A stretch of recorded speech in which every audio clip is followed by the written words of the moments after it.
주일 찬양 예배 오신 분야교회 성도님들 환영합니다.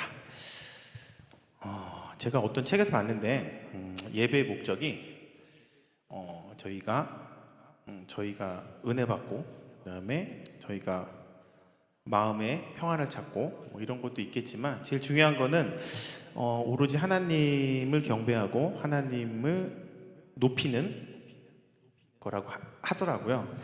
그러면서 무슨 생각이 들었냐면 예배는 선택이 아니라 필수구나. 선택이 아닌 거죠. 하나님을 경배하고 높여야 되니까 하나님과 약속이고 우리의 약속이니까 필수가 돼버린 거예요. 그래서 저희가 예전에 시험 볼 때 선택 과목과 필수 과목이 있는데 선택은 하나를 선택하고 나머지 건 버려도 되는데 필수는 어찌됐건 다 최선을 다해야 되잖아요. 저희가 모든 예배에 최선을 다해야 되지 않을까라는 생각이 들었습니다. 그래서 오늘 첫 곡은 이 땅 위에 오신이라는 찬양인데요. 하나님을 높이고 경배하는 그런 가사에 같이 찬양하시도록 하겠습니다.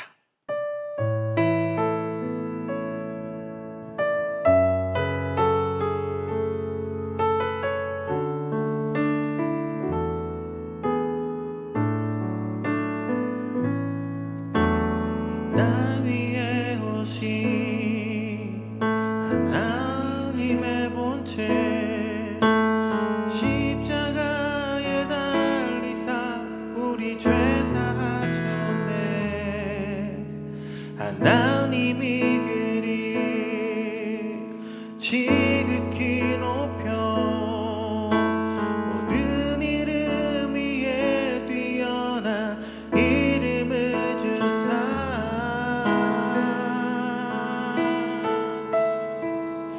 우리 예수 이름 앞에 절하고 모든 입이 주를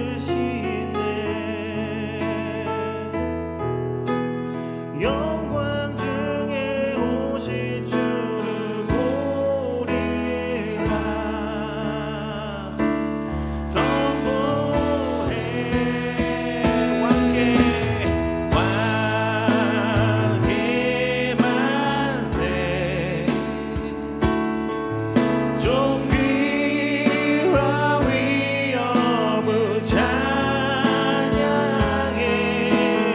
왕의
찬양 예배로 하나님께 예배합니다. 오직 하나님께만 영광 올려드리며 하나님으로 만족하고 기뻐하는 복된 예배 되시기 바랍니다.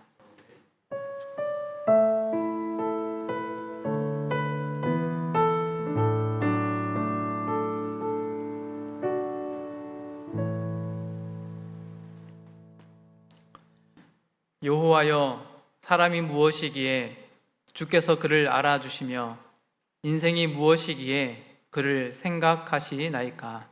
아멘. 하나님 아버지, 아무것도 아닌 저희를 생각하여 주시고 먼지보다 못한 저희를 먼저 찾아와 주시고 우리에게 하나님의 그 크신 사랑과 은혜를 나타내 보여주시니 감사합니다. 하나님 아버지, 하나님께서 우리를 어떻게 생각하시는지, 우리에게 하나님의 그 놀라운 사랑이 얼마나 놀랍고 큰 것인지를 우리가 잊지 않으며 그 은혜에 언제나 감사하는 삶들을 살아가게 하여 주시옵소서. 하나님, 예배의 자리로, 은혜의 자리로 나아갑니다. 하나님, 우리의 모든 사정을 살펴주시고 또한 우리에게 은혜와 모든 필요한 것들을 허락하여 주시옵소서. 주시는 말씀 가운데 반응하며 그 말씀을 붙들고 살아가는 모든 하나님 나라 백성들 되게 하여 주시옵소서. 우리에게 은혜 부어주실 하나님을 소망합니다. 모든 말씀을 예수 그리스도 이름으로 기도드리옵나이다. 아멘.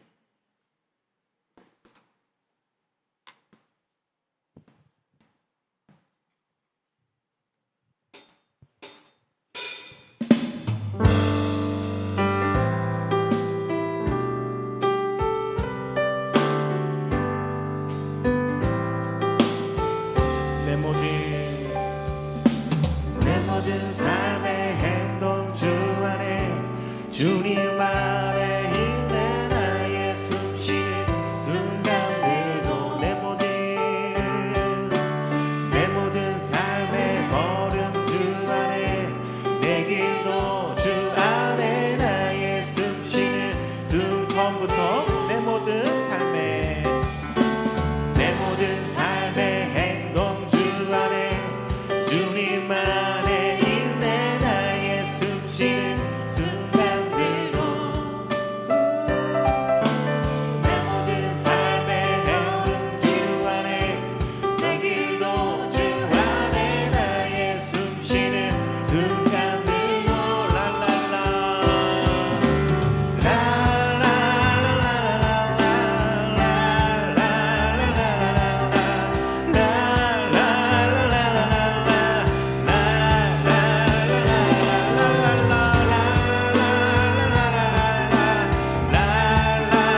주 내게 승리 주셨네. 주님께 영광의 박수 올리도록 하겠습니다.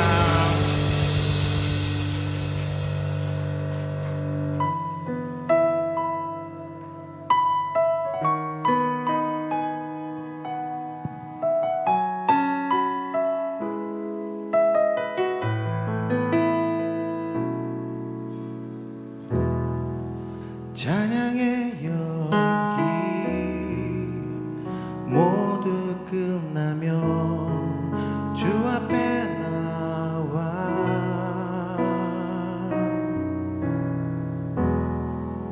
더욱 진실한 예배 드리네. 주님을 향한 찬양의 열기, 찬양의 열기 모두 끝나면 주 앞에 나와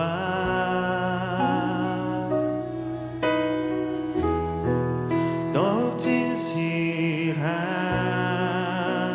예배 드리네. 주님을 향한 노래, 이상의 노래, 이상의 노래, 내만 기쁜 곳에 주께서 원하신 것, 화려한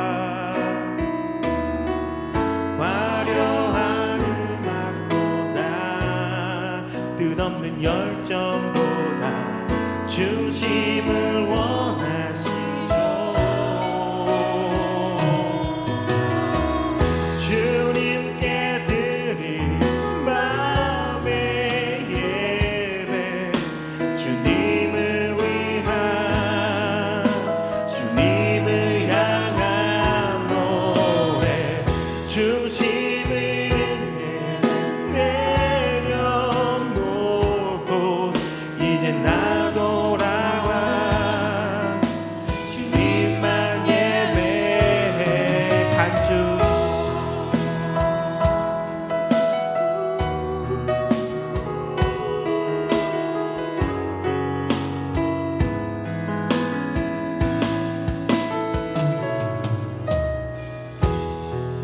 찬양의 열기 모두 끝나면 주 앞에 나와 더욱 진실한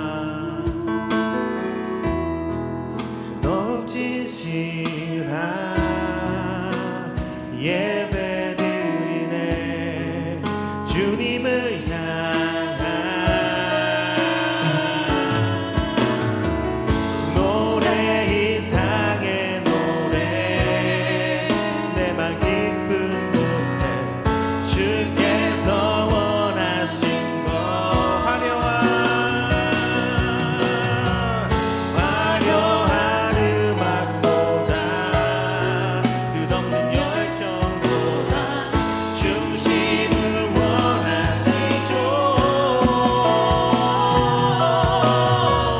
주님께 드릴 마음의 예배, 주님을 위한, 주님을 향한 노래, 중심 있는 예배 내려놓고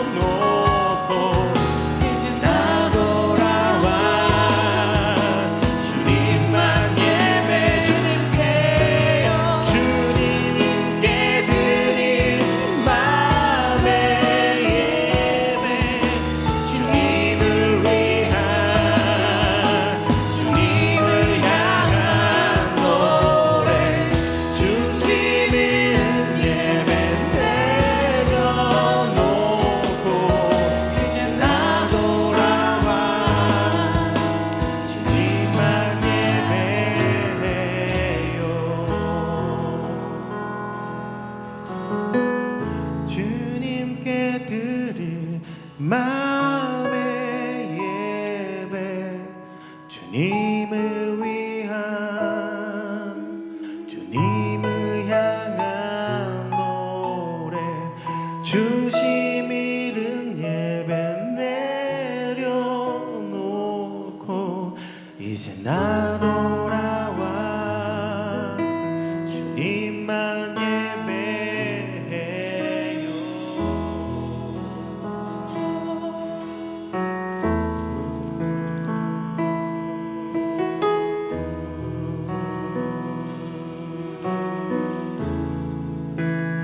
예배합니다.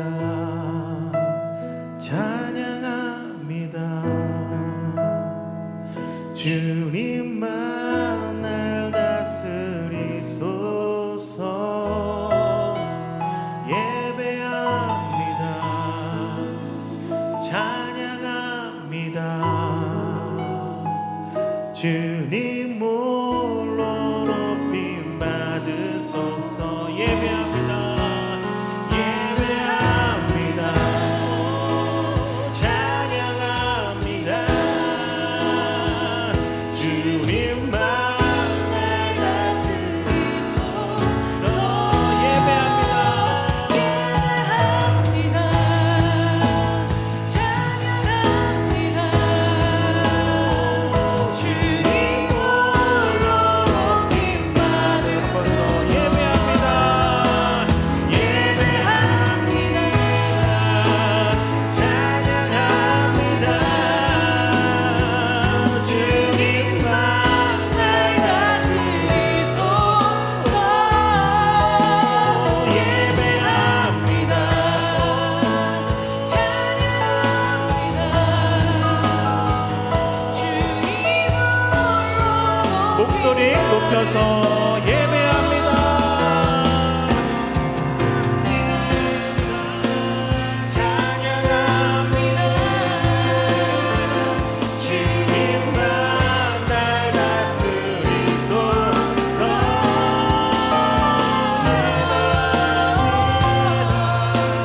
찬양합니다. 주님 홀로 높임 받으소서. 예, 잠시 기도하는 시간 갖도록 하겠는데요. 제가 예배 전에 말씀드린 것처럼 저희가 예배를 드림에 선택이 아닌 필수로, 저희가 비록 바쁘고 힘들고 예배를 참석을 못할 수는 있지만 주님께 예배를 드리기 위해 주님과 한 약속을 위해 저희가 최선을 다하는 모든 예배 최선을 다해 참석하려 노력하는 그런 저희들 되었으면 합니다. 예, 그러면 1분간 주여 한번 외치시고 통성으로 기도하는 시간 갖도록 하겠습니다. 주여, 주여 도우시고 도와주시옵소서. 오늘 주님만의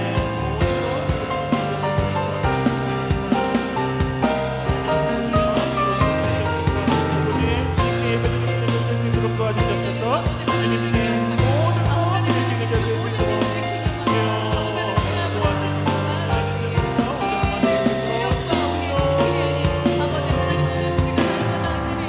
주님께 예배드리겠습니다.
상황에도 나는 예배하네.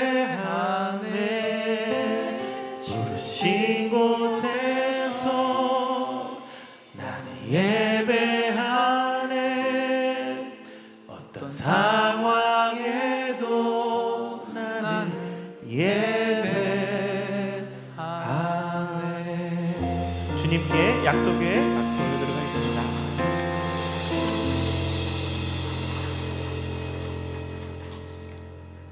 공형기 집사님 대표 기도하시겠습니다.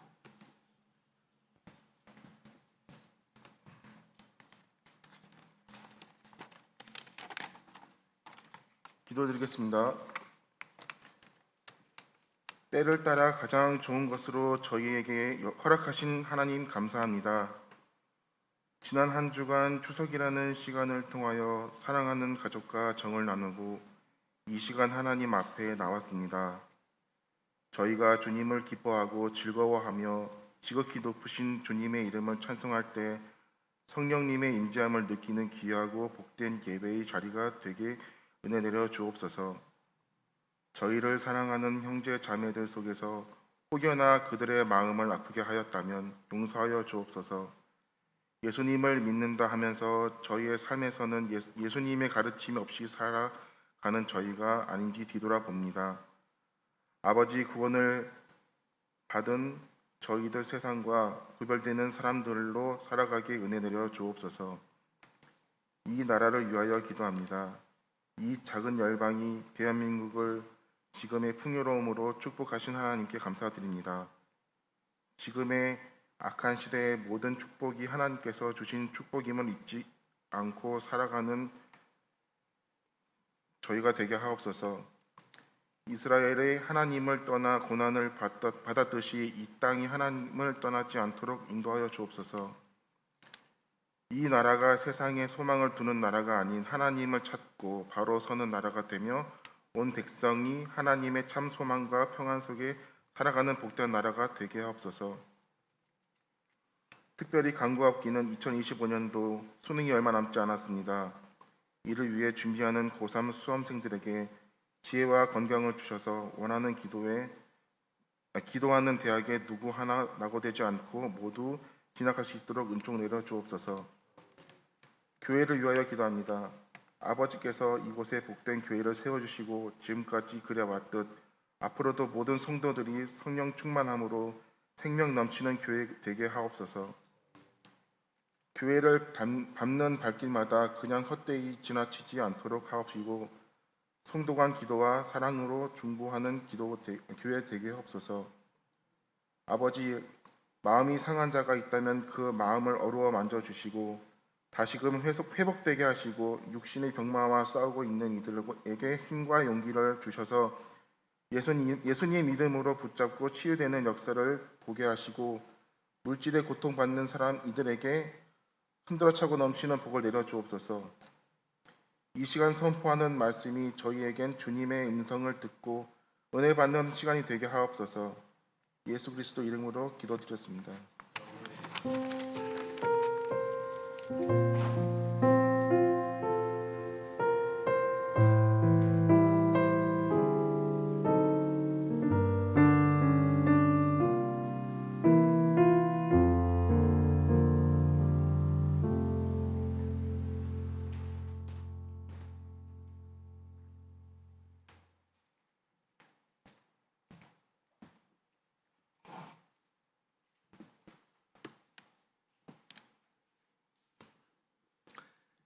오늘 우리에게 주신 말씀은 룻기 2장 1절에서 3절까지 말씀입니다. 구약 성경 403쪽에 있습니다. 오늘 우리에게 주신 하나님의 말씀은 룻기 2장 1절에서 3절까지 말씀입니다. 구약 성경 403쪽에 있습니다.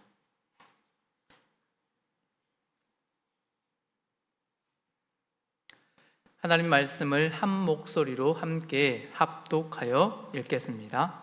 말씀 읽습니다. 시작. 나오미의 남편 엘리멜렉의 친족으로 유력한 자가 있으니 그의 이름은 보아스더라.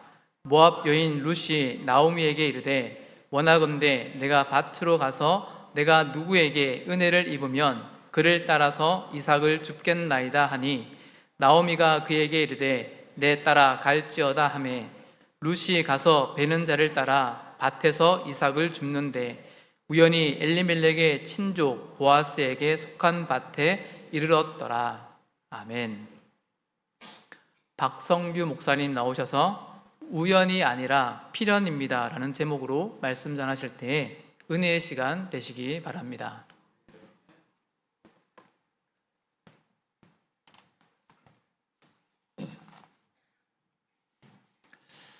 잠깐 기도하겠습니다.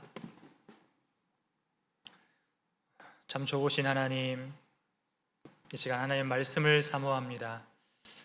복잡한 인생길 우리가 방황하지 않도록 하나님 말씀으로 우리의 길을 조명하여 주시옵소서. 예수님의 이름으로 기도합니다. 아멘. 룻기 1장의 말씀은 이제 기억하고 계시죠? 룻기 1장의 시작은 매우 어둡습니다. 엘리멜렉과 나오미의 가족이 베들레헴을 떠나서 모압으로 가서 거기서 큰 재난을 당하게 되죠. 엘리멜렉도 죽고 또 두 아들 말론과 기럨도 죽고 이제 룻과 나오미만 지금 베들레헴으로 향하여 오고 있는 이야기입니다. 이 엘리멜렉과 나오미는 오늘날을 살아가는 우리 인생을 상징적으로 보여주는 인물입니다. 엘리멜렉의 뜻을 기억하고 계십니까? 엘리멜렉은 나의 하나님은 왕이시다 또는 하나님은 나의 왕이시다라는 뜻을 갖고 있습니다. 엘리멜렉을 보면서 우리는 하나님을 나의 왕으로 고백하던 사람들이었지만 하나님이 나의 왕이 아닌 삶을 살아가다가 하나님의 총회에서 떠나 세속에서 모든 것을 잃어버리고 심지어 생명까지 빼앗겼던 우리를 생각해 보게 됩니다. 또 나오미의 뜻이 무엇이죠? 기쁨이라는 뜻을 갖고 있잖아요. 하나님의 기쁨이었던 또 하나님의 귀염둥이였던 우리 인생을 생각해 볼 수가 있어요. 그런데 세속에서 모든 것을 허비해 버리고 이제 텅 비어버린 채로 돌아왔던 탕자 이 나오미를 생각해 보면 우리도 하나님의 기쁨이었지만 이제는 자신의 구원을 위해서 힘도 없이 절망에 빠져 자신도 괴롭고 하나님을 슬프게 했던 우리를 상징하는 것은 아닐까 하는 생각을 해보게 됩니다. 그럼에도 불구하고 하나님은 스스로 우리의 기업 모를 자가 되셔서 나오미처럼 망가진 채로 돌아온 우리를 조용히 손잡아 이끄시며 회복시키는 하나님이신 줄로 믿습니다. 그럼에도 불구하고 사람은 어떻습니까? 하나님께로 와서 회복의 여정 속에 있으면서도 자신이 처한 고통 속에 그 회복의 손길을 느끼지 못한 채로 살아가는 경우가 있습니다. 여전히 고통스러운 내면만 바라보면서 아파하는 경우가 있어요. 우리가 아파할 때 우리 앞길에 무엇이 있는지 또 내 곁에 누가 있는지 생각이 잘 나지 않죠. 우리가 장례식장 가보면 어떤 말로도 유족을 위로할 수 없다는 것을 우리가 경험을 해보셨을 것입니다. 우리가 고통에 처하면 우리 주변에 누가 있는지 눈에 들어오지 않는 것입니다. 나오미 역시 고난에 지친 나머지 자기 곁에 있는 사람을 잘 보지 못했어요. 나오미는 텅 빈 자신만을 바라보면서 괴로워하기만 했던 것이죠. 그런데 지금 나오미 곁에 누가 있습니까? 룻이 있어요. 룻과 함께 돌아오는 것이죠. 나오미 눈에는 보이지 않았지만 하나님은 이 룻이라는 이방 여인을 통해서 나오미의 기업을 이어갈 놀라운 계획을 갖고 계셨던 것입니다. 그 희망의 여명으로 오늘 본문은 한 사람을 소개하고 있습니다. 그 이름이 바로 보아스입니다. 룻기 2장은 좀 이상합니다. 앞뒤 본문의 맥락과 상관없이 갑자기 뜬금없이 보아스를 소개를 해요. 보아스를 소개하고 다시 이야기를 이어가고 있습니다. 이런 점으로 봐서 룻기에서 보아스의 비중이 매우 크다는 점을 알 수가 있죠. 그래서 우리가 보아스라는 인물에 대해서 잠깐 살펴보면 좋겠습니다. 우리는 보아스를 통해서 룻기가 어떤 시대적 배경을 갖고 있는지 알 수가 있어요. 보아스의 어머니는 유대인이 아닙니다. 혹시 보아스의 어머니가 누구인지 알고 계십니까? 보아스의 어머니, 우리가 잘 알고 있는 분인데요. 보아스의 어머니는 룻과 같은 이방 여인이었어요. 라합이라는 여인이죠. 마태복음 1장 5절을 한번 살펴보겠습니다. 한번 읽어볼까요? 살몬은 라합에게서 보아스를 낳고 보아스는 룻에게서 오벳을 낳고 오벳은 이새를 낳고. 여기서 라합이라는 여인을 아시죠? 라합은 여호수아 군대가 여리고성을 정복하기 위해서 12정탐꾼을 보내잖아요. 그때 이 정탐꾼을 숨겨준 사람이 바로 라합입니다. 개역 한글 성경에서는 이 라합이 상천하지의 하나님이라고 고백을 해요. 당신들이 믿는 하나님은 상천하지의 하나님이다라고 고백을 합니다. 우리가 흔히 기생 라합으로 알고 있는데요. 이 라합은 후에 나중에 유다 자손 살몬과 결혼을 하게 됩니다. 그리고 나서 보아스를 낳게 된다는 거예요. 이를 토대로 이 룻기의 내용이 사사시대의 어느 시점에 있는지를 추측해 볼 수가 있어요. 짐작해 보면 사사시대의 앞부분일까요? 뒷부분일까요? 당연히 앞부분 정도 되겠죠. 이 보아스가 룻기에서는 나이 많은 남자로 등장을 하거든요. 그 점으로 추측을 해보면 사사시대 초기 정도로 추측을 할 수가 있습니다. 물론 이 저작 시기는 훨씬 더 후대가 됩니다. 여호수아 마지막 장에 보면 여호수아가 죽은 후에 하나님을 아는 장로들이 살아있을 동안에는 이스라엘이 하나님을 섬겼다라고 기록하고 있습니다. 이런 점으로 미루어 볼 때 룻의 시대는 사사시대 말기처럼 아주 혼란한 시대는 아니었고 어느 정도는 하나님의 신앙을 유지하고 있었던 시대로 추측을 할 수가 있죠. 또 보아스는 엘리멜렉의 친족 중에 한 사람이라고 소개하면서 기업 물을 자라는 말이 등장하는데 기업 물을 자 중에 한 사람으로 등장을 하게 됩니다. 물론 이 기업 물을 자라는 말은 룻기 2장 20절에 가서야 등장을 합니다. 이 기업 물을 자라는 말을 많이 들어보셨을 거예요. 이 기업 물을 자라는 말은 형제를 어떤 종류든 간에 그를 악에서 구해내는 사람을 기업 물을 자라고 합니다. 히브리어로는 고엘이라고 되어 있어요. 근데 우리나라 성경에는 기업 물을 자라고 번역이 되어 있죠. 히브리인들은 현대에 없는 고엘 제도를 갖고 있었습니다. 그들은 이 고엘 제도를 통해서 그들의 생명과 재산과 가문을 지킬 수가 있었습니다.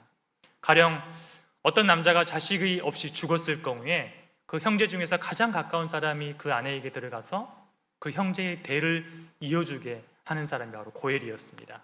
또 형제가 빚 때문에 종으로 팔려갔을 경우에 또 형제 중에서 가장 가까운 사람 또는 친족 중에서 가장 가까운 사람이 그 빚을 대신 갚아주면서 그 형제를 종에게서 해방시켜주는 사람이 고엘이었고요.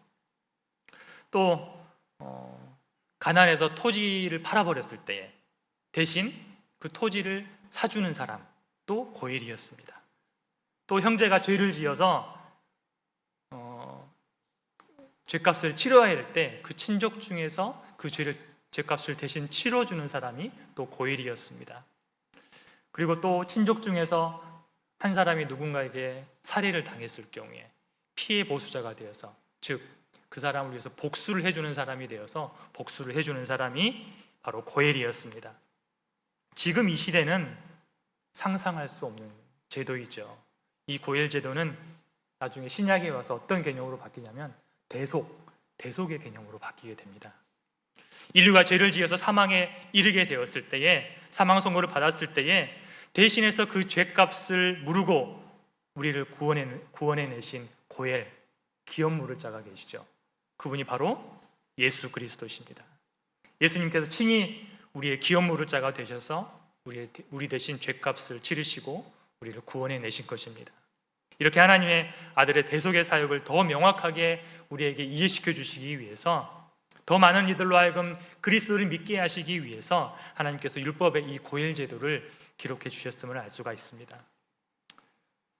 다시 1절에 보면 보아스는 나오미의 남편 엘리멜렉의 친족 중에 한 사람으로 소개하고 있는데 이 보아스가 나오미의 끊어진 소망을 대신 되찾아줄 고엘 중에 한 사람이라는 것을 말해주고 있는 거예요. 게다가 보아스를 소개할 때 뭐라고 소개하냐면 유력한 자라고 소개하고 있죠. 이 유력한 자라는 말을 보아서 이 보아스는 굉장히 재력이 풍부한 사람, 돈이 많은 사람, 부유한 사람으로 알 수 있어요. 그럼으로써 충분히 이 나오미를 회복할 수 있는 사람이라는 것을 우리가 알 수 있습니다. 룻기의 저자는 이렇게 룻이 만나야 할 사람을 숨기지 않고 뻔뻔하게 대놓고 그냥 제시를 해줍니다. 이렇게 우리는 전지적 관점에서 룻기를 보고 있기 때문에 룻이 만나야 될 사람이 보아스구나 라고 알고 있지만, 정작 본문 속에 지금 룻은 자기가 어떤 사람을 만나야 될지 모른 채로 지금 일상을 살아가고 있는 거예요. 나오미와 룻이 빈털터리로 고향을 돌아왔어요. 고향에 돌아왔지만 여전히 형편은 나아지지 않고 있습니다. 2절 3절에 보니까 식량이 없어가지고 지금 룻이 어디로 가고 있습니까? 이삭을 주우러 가고 있는 거예요. 시어머니에게 저 이제 이삭을 주러 한번 나가볼게요 라고 말을 하고 이삭을 주러 나갑니다. 룻이 그렇게 이삭을 주러 나갈 수 있었던 것은 룻이 이미 하나님의 율법을 알고 있었다는 것을 짐작할 수 있습니다. 하나님이 주신 그 율법을 의지하고 있다는 사실을 알 수가 있어요. 율법에는 과부를 보살펴야 된다는 법이 나와 있거든요. 그것이 대표적으로 그 당시 이삭 줍기라는 문화였습니다. 고대 이스라엘 사회는 남성 중심의 사회였기 때문에 여인 혼자서 살아가는 일은 너무 어려운 일이었습니다. 자신을 챙겨줄 고아나 또 나그네는 말할 것도 없었죠.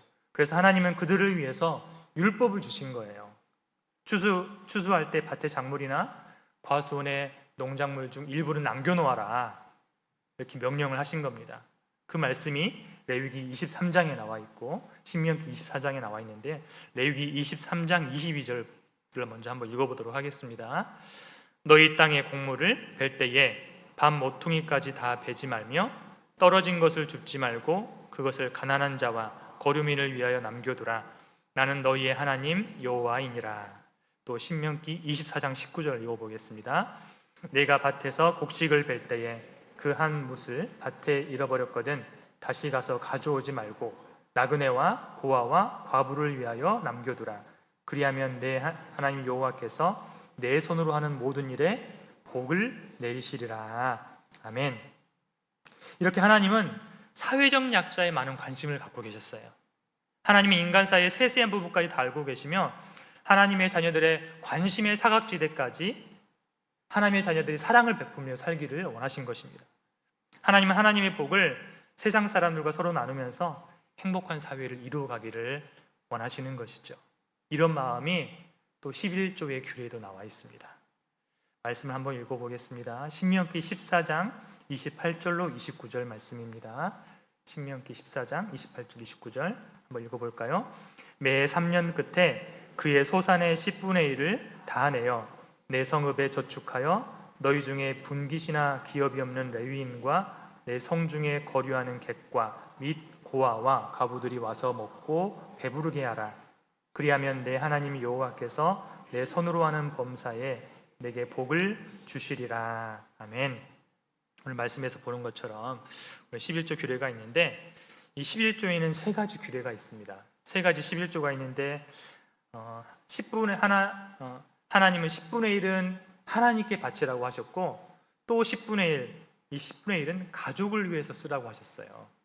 그리고 세 번째로 10분의 1은 오늘 말씀에서처럼 사회적 약자를 위해서 쓰라고 하나님께서 말씀을 하셨습니다. 이 11조의 유래가 어떤지 아시겠죠? 하나님은 가난한 사람을 긍휼히 여기시는 하나님이세요. 그래서 부유한 자가 자신의 소유 일부를 가난한 자에게 나누기를 원하셨기 때문에 우리의 11조 규례를 주신 것입니다.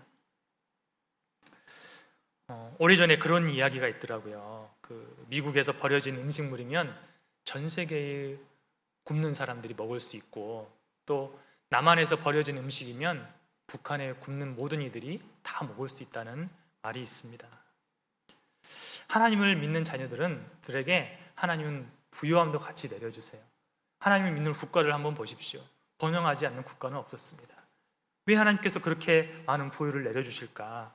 그것은 믿는 자가 먼저 낸 장자로서 세상에 자신의 부여를, 하나님의 부여를 나눠주기를 원하시기 때문입니다. 그래서 지금도 세계 곳곳으로 복음과 함께 무엇이 가냐면 빵이 가는 거예요. 식량이 같이 가는 것입니다. 이렇게 먼저 믿은 성도들은 가난한 이웃들을 섬길 의무가 있습니다. 의무라는 표현보다는 아름다운 권리라고 표현하고 싶습니다. 즉 하나님의 회복의 사역에 동참하는 일이죠. 그래서 아름다운 권리인 것입니다. 주님은 이 땅에 오셨을 때에 부자 청년에게 너의 재산을 다 팔아서 가난한 사람들에게 주고 나를 따르라 라고 명령하셨습니다. 보세요. 율법은 10분의 1을 바치라고 있는데 예수님 뭐라고 말씀하세요? 가진 재산을 다 팔아서 가난한 자에게 주고 너는 와서 나를 따르라 라고 말씀하시는 거예요. 이 구약의 율법을 잘 알고 있는 부자 청년, 율법을 잘 지키고 있었기 때문에 더 잘 알고 있을 거예요.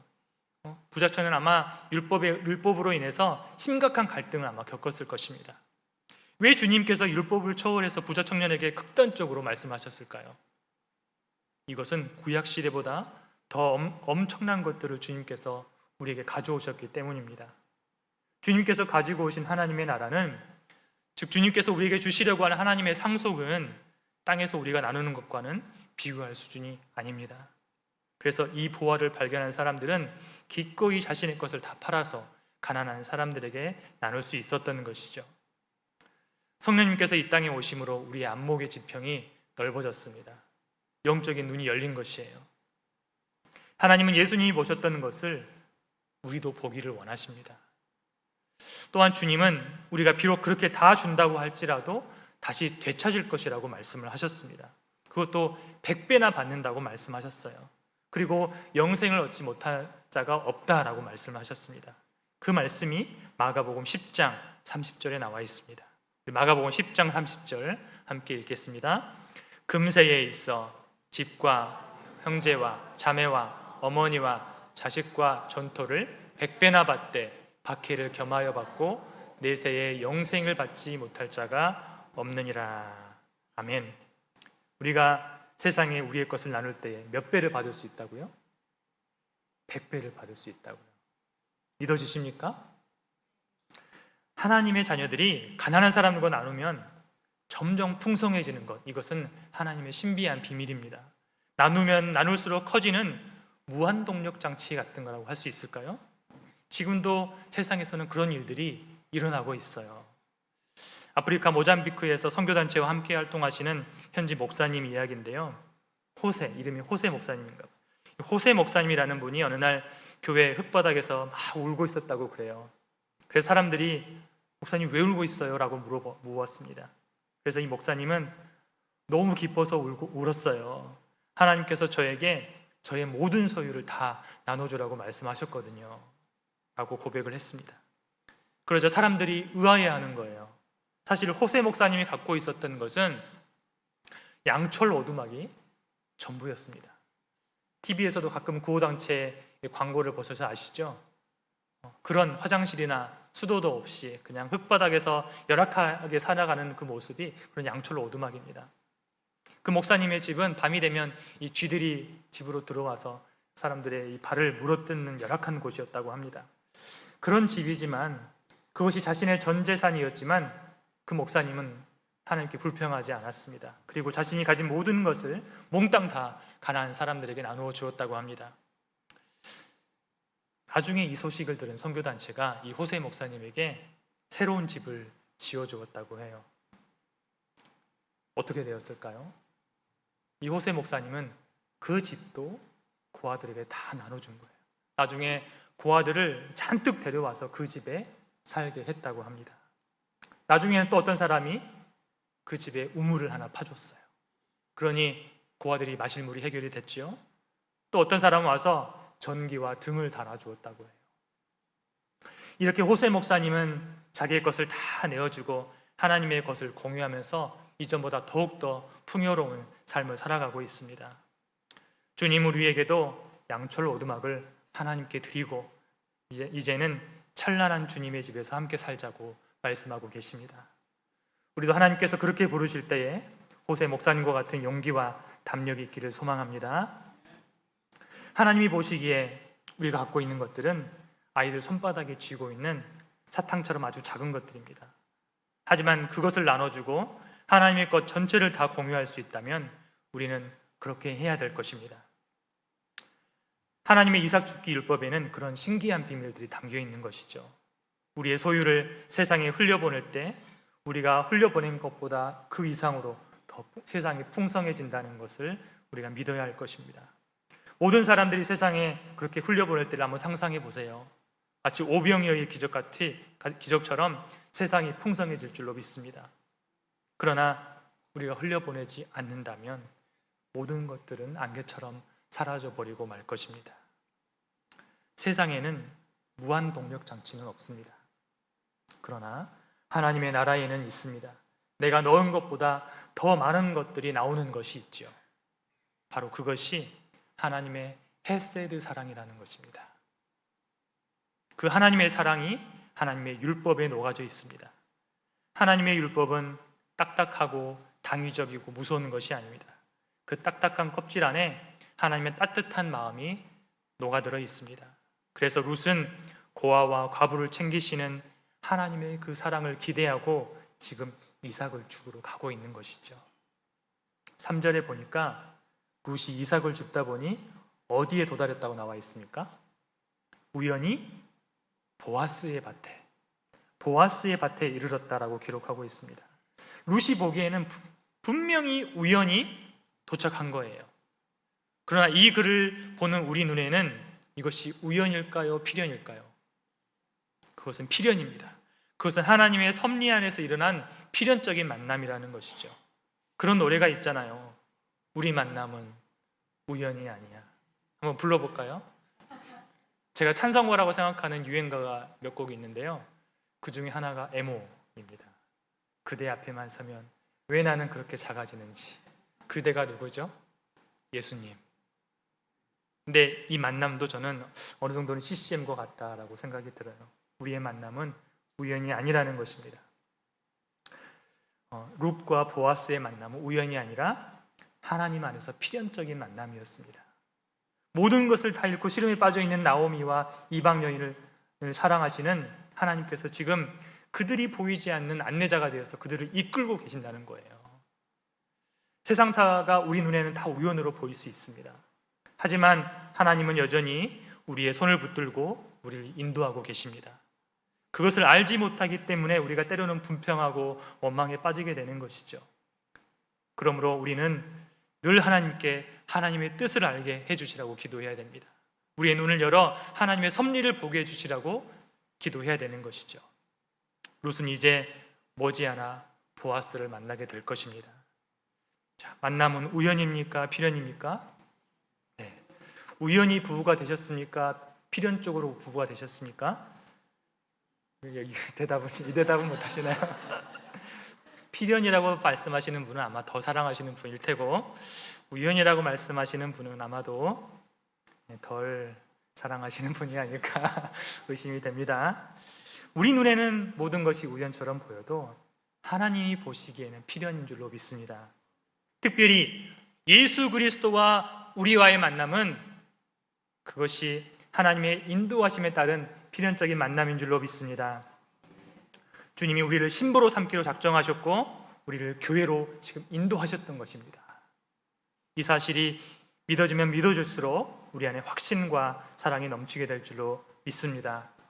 주님은 우리 인생에 어떤 고난이 닥칠지라도 또 어떤 어려움이 닥칠지라도 우리의 최종 목적이 되시는 예수 그리스도를, 우리의 신랑 되시는 예수님을 반드시 만나게 하실 줄로 믿습니다. 비록 우리가 우리의 실수로 하나님의 유업을 잃어버렸다 할지라도 우리의 고엘 되시는 예수님께서 그 모든 것들을 다 보상하시고 회복시켜 주실 줄로 믿습니다. 우리가 우리 자신을 헤세드의 언약의 백성이라고 믿는다면 그분의 사랑에 늘 반응하며 살기를 소망합니다. 그 길이 고속도로면 얼마나 좋겠습니까? 때로는 가시밭길일 수도 있고 어려운 길일 수도 있어요. 그러나 그 길도 하나님 안에서는 필연적인 섭리의 길인 줄로 믿고 우리 목적이 되시는, 우리 고일 되시는 예수님을 향해서 끝까지 전진해 가시는 우리 성도님들 되시기를 소망합니다. 그래서 장차 우리 예수님 만났을 때에 예수님께서 여기까지 우리를 인도하셨구나, 고백하고 간증할 수 있고 찬양할 수 있는 우리 성도님 되시기를 소망합니다. 이 시간에 내 인생 여정 끝내어 찬송 부르면서 우리의 믿음을 주님께 올려드리기를 원합니다. 우리 인생이 나오미의 인생처럼 쓰기도 하고 또 달기도 하지만 우리는 필연적인 하나님의 인도하심 안에 있음을 믿음으로 고백하며 찬양하도록 하겠습니다.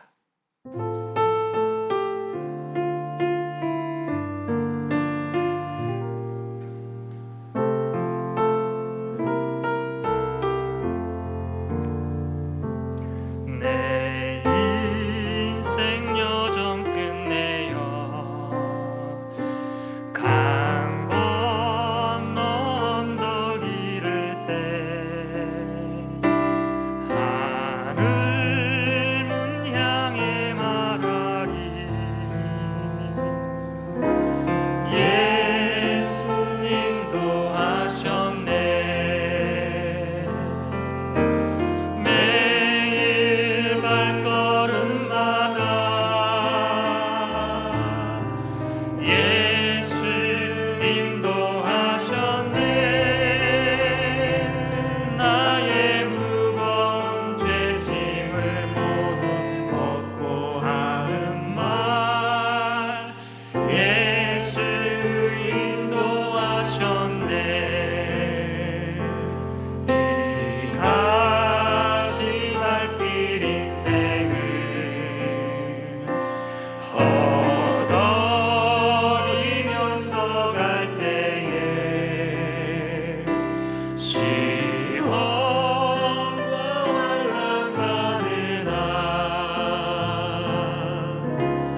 예수 인도하셨네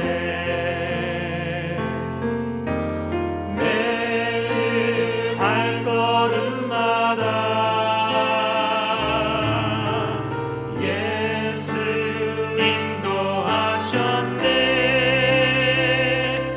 나의 무거운 죄짐을 모두 벗고 하는 말 예수 인도하셨네 내 밝은 발걸음마다 주 예수 보살피시사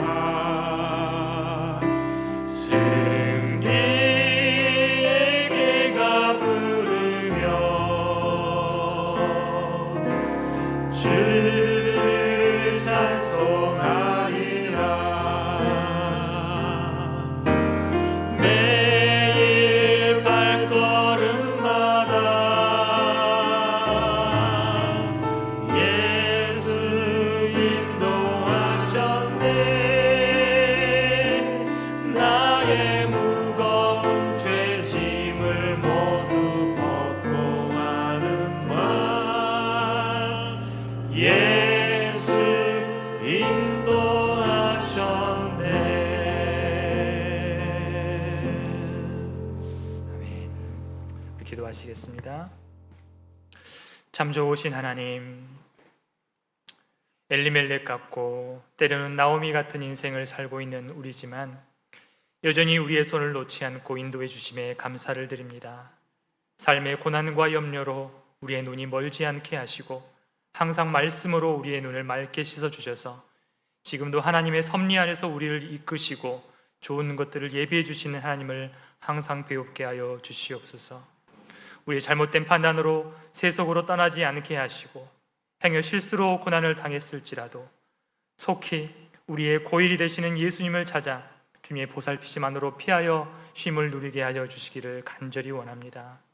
날마다 주님과 함께 길을 걸으며 우리에게 맡기신 것들을 세상에 흘려보내며 더욱 풍성한 하늘의 유업들을 누리게 하여 주시옵소서. 그래서 장차 우리의 모든 무거운 짐을 벗을 때에 우리의 모든 인생을 예수님께서 인도하셨음을 찬양하며 고백하게 하여 주시옵소서.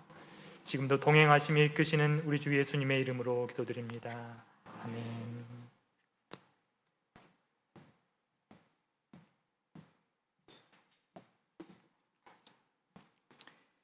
헌금하신 분들이 있습니다. 항상 주님의 자녀로 살게 하시고 나의 기도를 들으시어 여러 가지 모양으로 응답해 주심을 감사드립니다. 생일 감사 헌금으로 11조로 교회학교 헌금, 주정 헌금으로 하나님께 헌금하였습니다. 함께 기도하겠습니다. 하나님 아버지, 감사의 제목을 따라서 또 11조로 주정 헌금으로 또 교회학교 헌금으로 하나님께 올려드립니다. 하나님 아버지, 하나님께서 우리에게 베풀어 주신 은혜에 비하면 우리가 하나님께 올려드리는 이것이 참 작고 미흡함을 우리가 고백합니다. 하나님께서 그럼에도 불구하고 하나님께서 우리에게 주신 그 은혜에 감사하는 마음으로 하나님 앞에, 교회 앞에 헌금을 올려드립니다. 하나님 기쁘게 받아주시고 하나님이 우리를 향한 그 사랑과 은혜가 더 풍성히 우리에게 경험되어지고 고백되어지게 하여 주시옵소서. 그래서 하나님께 드려지는 이 헌금이 우리 안에 인색함이 아니라 오히려 감사함으로 또 자원하는 마음으로 하나님께 올려드릴 수 있도록 우리의 삶을 새롭게 하여 주시옵소서. 하나님 아버지, 하나님께서 또한 모든 사랑하는 성도들을 기억하여 주시고 그의 삶의 터전을 복되게 하여 주시옵소서. 더 풍성한 것들로 허락하여 주시고 하나님께서 허락하신 그 은혜를 또한 좋은 곳에 또 선한 곳에 잘 사용할 수 있도록 은혜를 더하여 주시옵소서. 하나님께 올려드리는 이 헌금이 하나님의 나라와 어려운 이웃들 위해서도 귀히 쓰일 수 있도록 도와주시고 올려드리는 헌금뿐 아니라 우리에게 있는 물질이 선한 영향력들을 말발휘할 수 있도록 은혜를 더하여 주시옵소서. 하나님 아버지, 물질로 인해 고난 중에 있고 또 하나님께 기도하는 성도들이 있습니다.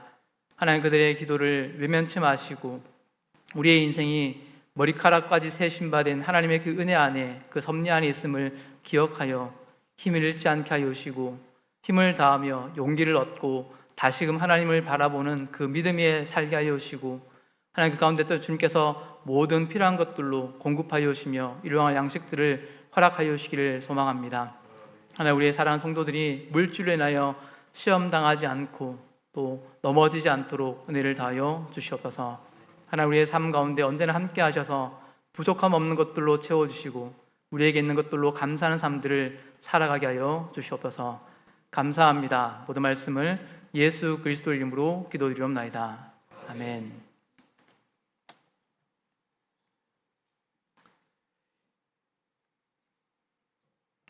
교회 소식을 전해드리겠습니다. 다음 주 오후 찬양 예배는 따사모 예배 및 샤론 중창단 발표회가 있습니다. 따사모 예배와 또 예배 중에 샤론 중창단의 발표회가 있으니 많은 참여 부탁드리겠습니다. 그리고 따사모 예배 후에는 교구별 모임도 있고 또 모임 후에 사교구는 교회 주변 전도가 있으니 또 사교구는 또 기억하시고 많이 참여해 주시면 감사하겠습니다. 담임 목사님은 지금 명학교회 인직식차 출타 중이십니다. 그리고 이번 주 중에 대한예수교 장로회 총회가 있습니다. 기억하시고 또 은혜로운 총회가 되도록 기도 부탁드리겠습니다. 다른 내용들은 주보에 나온 내용들을 참고하시고 협조 부탁드리겠습니다. 우리 옆에 계신 분들과 함께 축복의 인사를 나누겠습니다. 하나님이 우리의 인생을 인도하십니다. 하나님이 우리의 인생을 인도하십니다. 이 사실을 우리가 확실히 신뢰하는 믿음의 삶들을 우리 모두가 살아갈 수 있게 되기를 소망합니다. 자리에서 일어나셔서 감사해요 주님의 사랑 찬양 후에 박성규 목사님 축도로 예배를 마치겠습니다.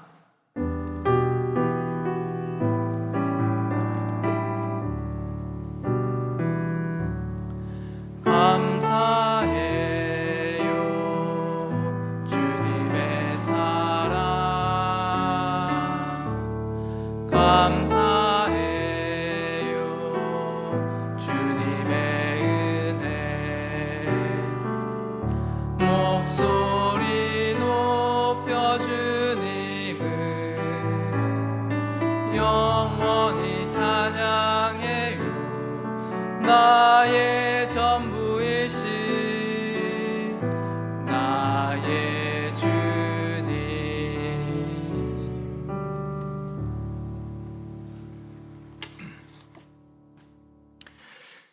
지금은 우리 주 예수 그리스도의 은혜와 하나님의 극진하신 사랑과 성령님의 감화 감동 교통하심이 날마다 주님을 신뢰함으로 주님과 함께 걸으며 세상을 풍요롭게 하시는 하나님의 사역에 동참하기로 결단하는 분열교회 권속들과 우리 가정과 우리 교회들을 위해 이제로부터 영원히 함께 하시기를 간절히 축원하옵나이다.